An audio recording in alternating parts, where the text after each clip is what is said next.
Good afternoon. We're talking science fiction with author Roger Trower, who's in the studio with me. And welcome to you once again, Roger. It's great to have you on the programme. Thank you. Now, as we mentioned, you started writing, you said when you were 65. Yeah. And my gosh, you've written 12 books to date. Quite quickly as well. You said you can almost sort of write one book a month. Yeah, if my wife lets me. Does that mean you're completely immersed in it once you start? Yeah. I mean, you have to. But I live in Sharjah, and that drive down from Sharjah to Dubai is a very good time for me to chill out, and think about problems I'm encountering in the plots and iron them out. You need a little bit of time out to do those things. Is it mainly all in your head and then sort of comes out? Yes. So you don't do sort of detailed kind of plot, character assessments, etc.? I think after so many years of an organised life, it's nice to have a little bit of disorganisation. It's more cross-pollination of ideas and things like that working. In not trying to be too organised in my approach. So you have quite a fluid approach to writing then, and just let it flow. Sometimes it really flows, and then I don't panic if it doesn't. I just no writer's chill block. out, take a day off, and go and do something else. Perhaps actually help my wife around the house or do something.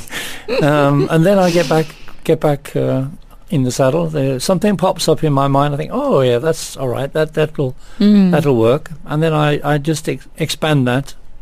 And do you have themes that follow through the books, or are they all sort of very much standalone?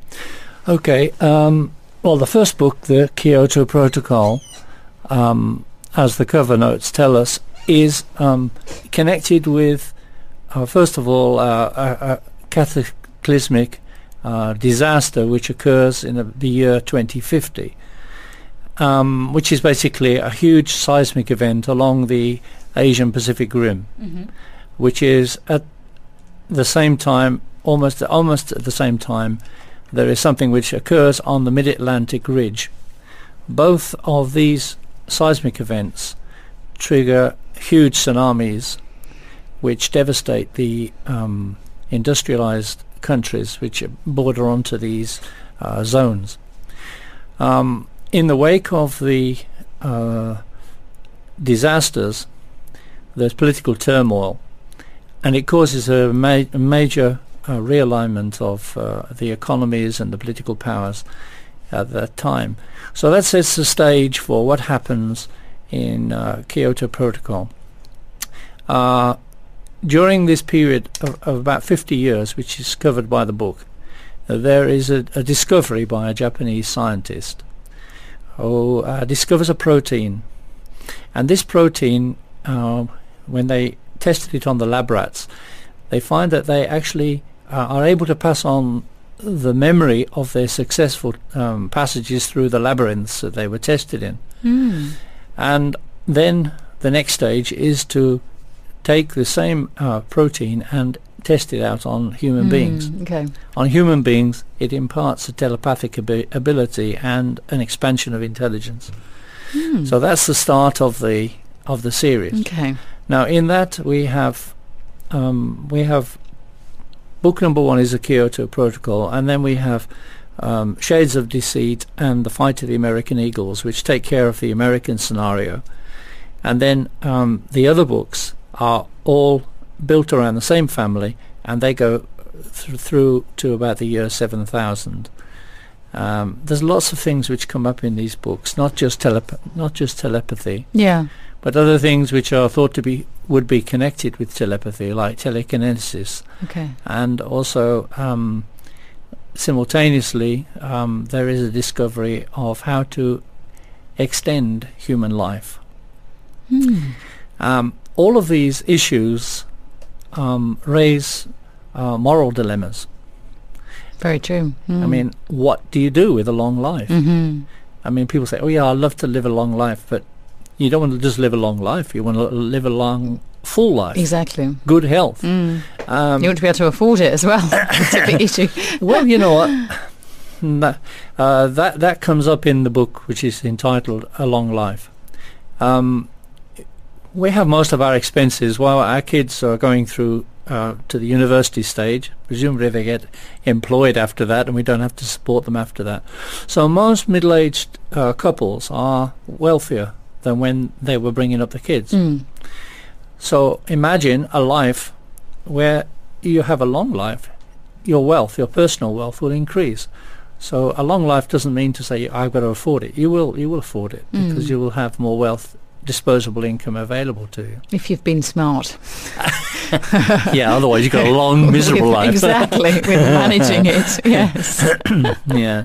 And I'm wondering, because, it's quite interesting, when you look at if you watch Star Trek from the very early days, or any of these sort of, these great sci-fi series, and these phones, they had the flip sort of phones, and they had, of course, teleportation and all these various different things.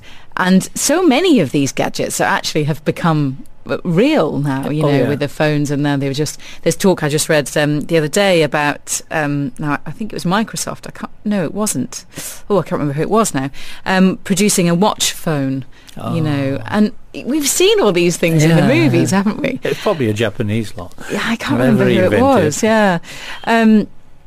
And I just wonder, are there any of the, I know you sort of quite recently started writing these, but I'm wondering, maybe some of your thoughts or inventions or, ideas in these books, you could actually foresee them happening.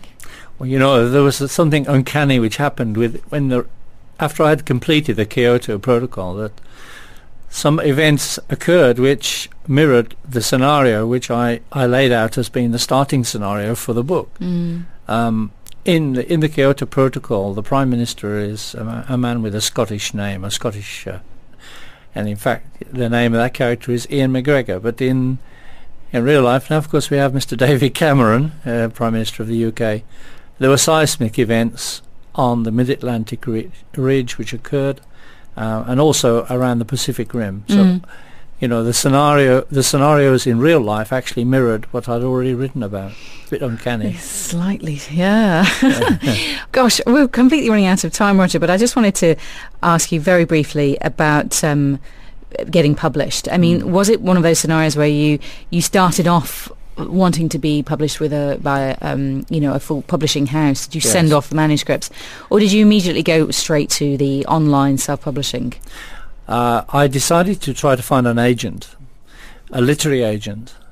Having found a literary agent who liked my work, he then put the manuscript around, and he did it in a tiered approach. And the one who liked my first book was the Legend Group, and they have this self-publishing subsidiary called New Generation Publishing. So that's how we got with New Generation Publishing. And you stuck with them? I have a contract with them on that book, but I'm actually looking for a new publisher who will publish some of my other books, perhaps here in the UAE. Right. I know that we would find a good audience for my stories here, and a lot of people have told me that they would make good films. I was about to say, I was actually going to ask you, do you think they'd... it sounds like it. They're jam full of action, fast-moving action, and I know they would make good stories. So if there's any filmmakers out there, I'm ready and willing. Good. And what would any advice be from you to young, aspiring, or not so young, aspiring authors who feel that they've got a book in them, but they just want to get it out? What would you say? I would encourage them to try, not to sit back and think, "Oh, I can't do this." You can do it, even without a formal training. You can sit down and you can express yourself, and there is a learning curve. You learn to write better as you go. And I took the professional review of my work. And I took a professional advice from them and incorporated it to improve my books, and it worked out fine. You know, and so far, everyone seems to like what I do. But you've got to be smart. You've got to take good advice from people who know the business better. Yeah. And number 13 is currently in embryo form. Yeah, that'll be a story about some super beings who are operating in another dimension. Oh. Some British philosopher came up with a plot, so I'm going to use his philosophy for the theme of the book. Okay. And they monitor everything we're doing from another dimension. It's like Big Brother. Yeah, kind of spooky. From another world. But what happens when the rat starts to fight back? And that's the theme of the book, when humankind actually upsets their nice little experiment. Well, Roger, thank you so much. It's been an absolute pleasure to talk to you this afternoon. It goes really so enjoyed fast. it. Doesn't it? I know, always does. But I wish you all the very, very best with your books. And of course, if listeners would like to contact Roger to find out more about them, all the details are on your website. Yes. Which is www.rogertrow.com, ROGERTROW.com. Thank you very much. All the best to you. Thank you very much.